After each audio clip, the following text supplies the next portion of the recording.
Hi, welcome to Nasha's Art. Recently I did a tutorial on how to draw this creature, but on researching more I realised I was pronouncing its name incorrectly. This is its name. It's a Nahuatl word, which is an Aztec language still spoken by people in Mexico today. In fact, 1.5 to 1.7 million people speak Nahuatl.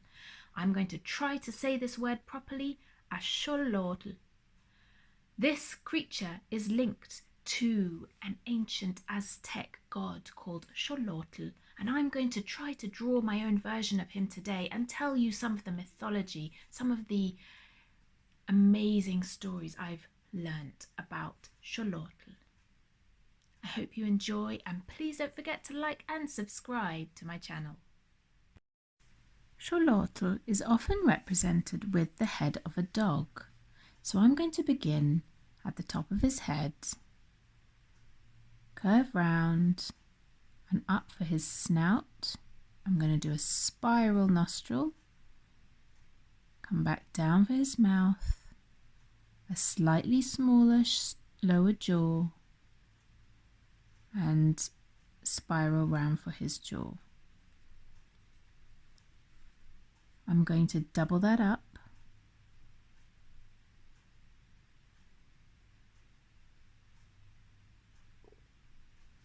and I'm going to give him a long tongue. He's often depicted with his tongue sticking out.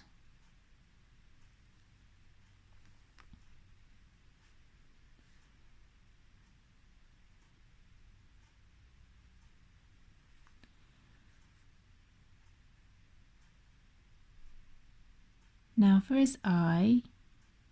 Now there's a story that tells of Xolotl very early on, when the gods had created the universe, the world, the earth. They also created a sun, as in the sun in the sky that gives us warmth and sunlight. But when they created the sun, there was a problem. It refused to move across the sky. And so some of the gods decided that they would sacrifice themselves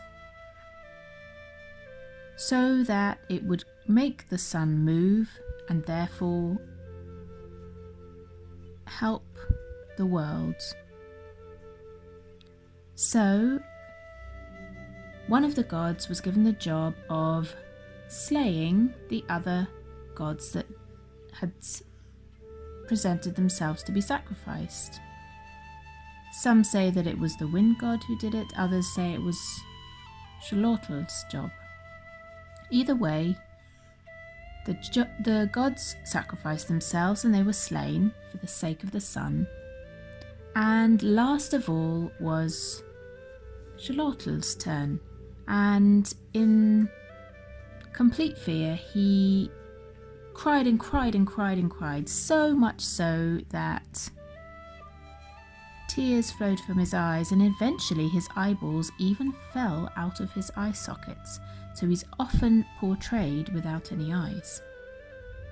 He ran away and disguised himself as a maize plant, an agave, and finally what we call in the West an axolotl, but what we now know is pronounced axolotl. And he hid in the lakes until eventually the wind god found him and slew him in order to get the sun to move. So that is the story of his strange looking eyes and the teardrop dangling down from them. In ancient Aztec manuscripts, Xolotl is often depicted wearing a large amount of ceremonial regalia and certain special items, some of which I know more about. The one we're about to draw, he's always depicted wearing, or very often depicted wearing, and it's a conch shell. And this conch shell also has a mythological meaning, because the story goes that at the beginning of creation, before human beings were actually brought into the world by the gods, Aztecs believed that Xolotl and his brother Quetzalcoatl went down into the underworld, which was a very scary place, guarded by the Lord of the Underworld and his lady. And they went down for a specific reason, which was to find the bones of ancient giant humans from the previous world.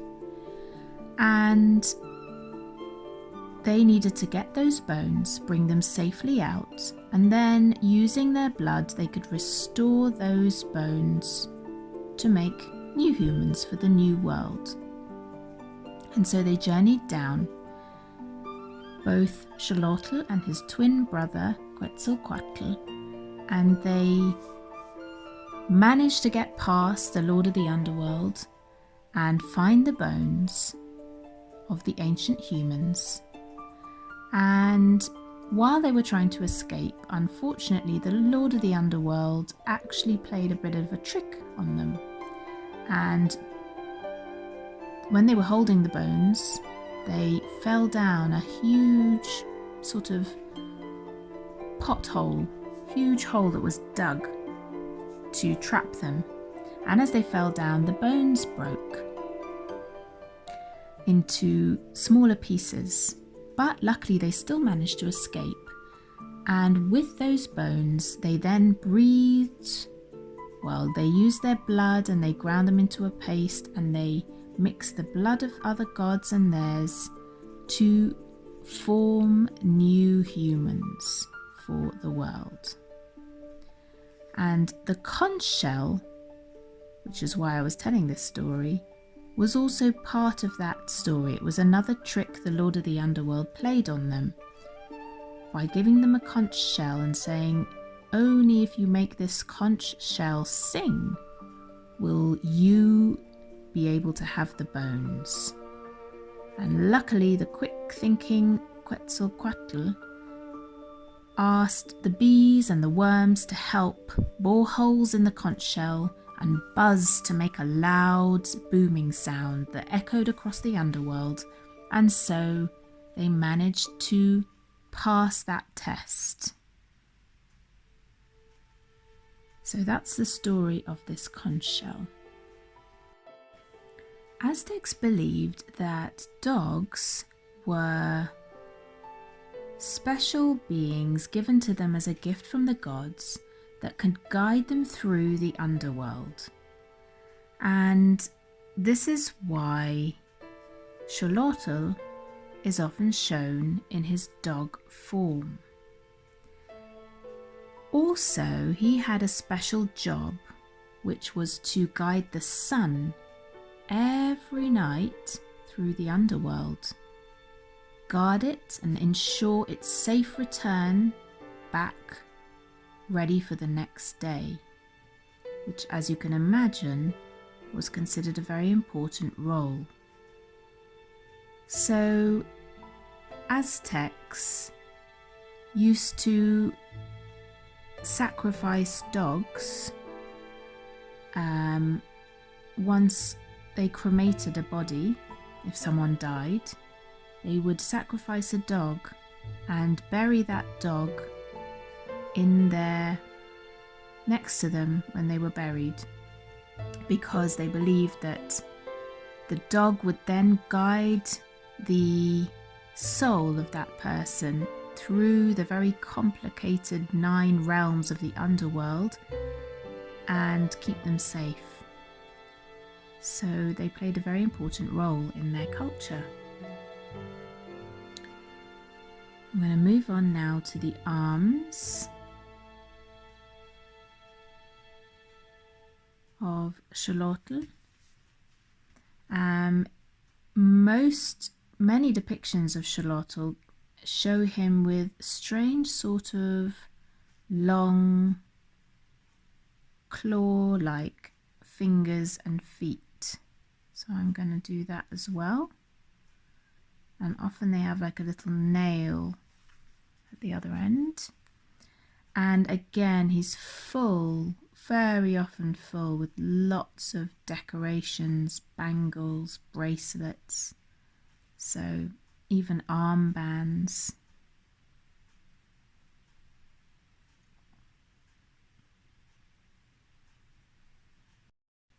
The salamander creature, axolotl, was often eaten by Aztecs, even though it was also seen as xolotl in animal form.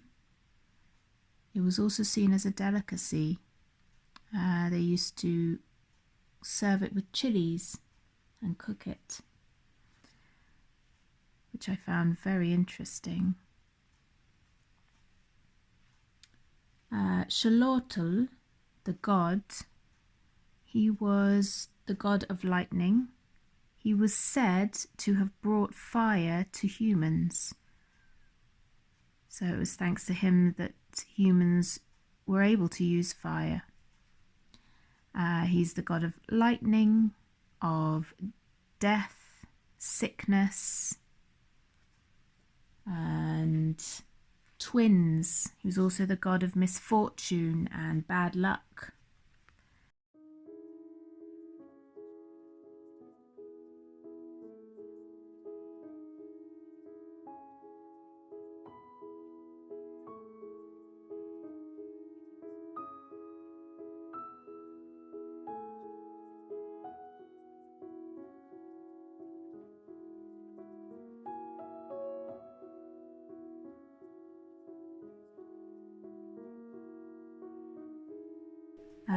The axolotl, the creature, the salamander that I mentioned to you before, is actually unfortunately critically endangered in Mexico, and there's a great lot of work going on to try and preserve it.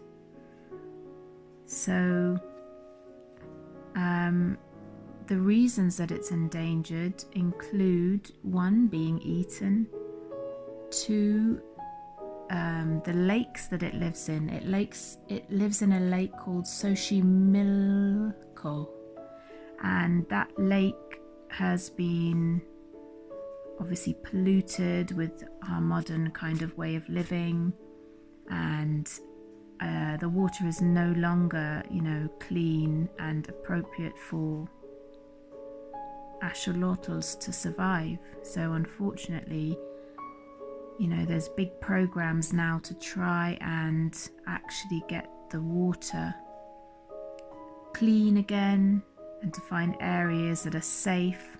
There's also been an introduction of non-native species that eat the axolotls. So those species are also not helping, such as carp, tilapia. So the axolotl now has more creatures, more predators consuming it than it can manage to survive with. So there's big research projects and lots of projects going on to try and save them.